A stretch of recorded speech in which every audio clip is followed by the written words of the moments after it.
মুক্তি পেয়েছে শাকিব খান অভিনীত বহুল প্রতীক্ষিত সিনেমা দরদ।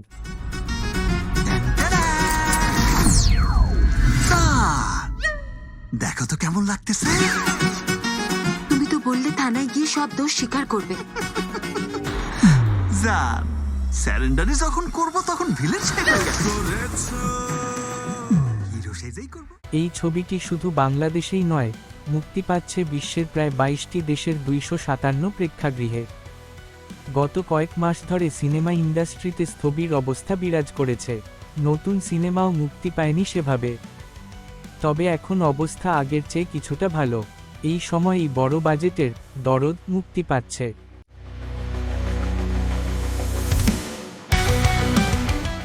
কয়েক বছর ধরে ঈদকেন্দ্রিক হয়ে গেছে দেশের সিনেমা।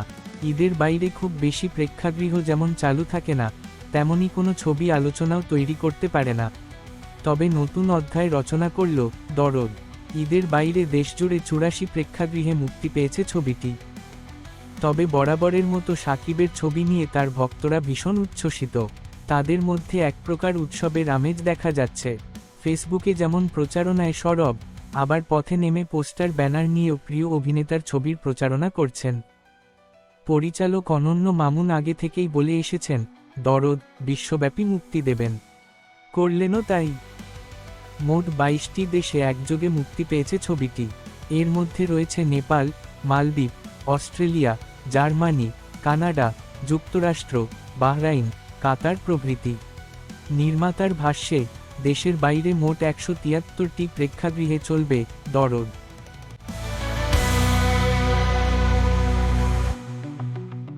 ভারতের প্রেক্ষাগৃহে উঠবে দরদ। 5ই ডিসেম্বর ভারত জুড়ে মুক্তি পাচ্ছে বহুল আলোচিত ছবি পুষ্পা দ্য রুল। সে ছবির সঙ্গে দরদ মুক্তি দেওয়া ঝুঁকিপূর্ণ বলে মনে করছেন অনেকে। তবে নির্মাতা মামুনের মতে, দেশের সঙ্গে একই দিনে ভারতে মুক্তি দিলে পাইরেসির ঝুঁকি থেকে যেত। সেই কারণে 2 সপ্তাহ পিছিয়েছি। বড় ছবি থাকলেও সমস্যা নেই, আমাদের ছবি ঠিকই দর্শকের মনে জায়গা করে নেবে। বাংলার পাশাপাশি হিন্দি, তামিল, তেলুগু, মালয়ালম ভাষায় মুক্তি দেওয়া হয়েছে ছবিটি। তবে শেষ পর্যন্ত 3 ভাষায় মুক্তি দেওয়া হয়েছে ছবিটি। রোমান্টিক সাইকো থ্রিলার গল্পে নির্মিত হয়েছে দরদ। ভারতের বারাণসীতে একাধিক প্রভাবশালী ব্যক্তির খুঁতারা চিহ্ন নেতারা চিহ্নর ঘটনা ঘটে। সন্দেহের তীর যায় ছোট শহরের যুবক দুলু মিয়ার ওপর। এর মধ্যে স্ত্রী ফাতেমার প্রতি দুলু মিয়ার তীব্র ভালোবাসা দেখা যায়। ফাতেমা, আমি দুলু মিয়া, তোমাকে ভালোবাসি। কেসকে হালকাই নিতে হয়, না হলে কেস মাথায় চড়ে বসে। ছবিতে শাকিব খানের সঙ্গে আছেন বলিউড অভিনেত্রী সোনাল চৌহান। এছাড়া অভিনয় করেছেন পায়েল সরকার, রাহুল দেব, অলোক জৈন, রাজেশ শর্মা, সাফা মারুয়া, ইমতুর আতিশ, ফারহান খান রিও, বিশ্বজিৎ চক্রবর্তী প্রমুখ। প্রযোজনায় বাংলাদেশের Kibria films, action cut entertainment, ভারতের এসকে মুভিজ ও ওয়ান ওয়ার্ল্ড মুভিজ।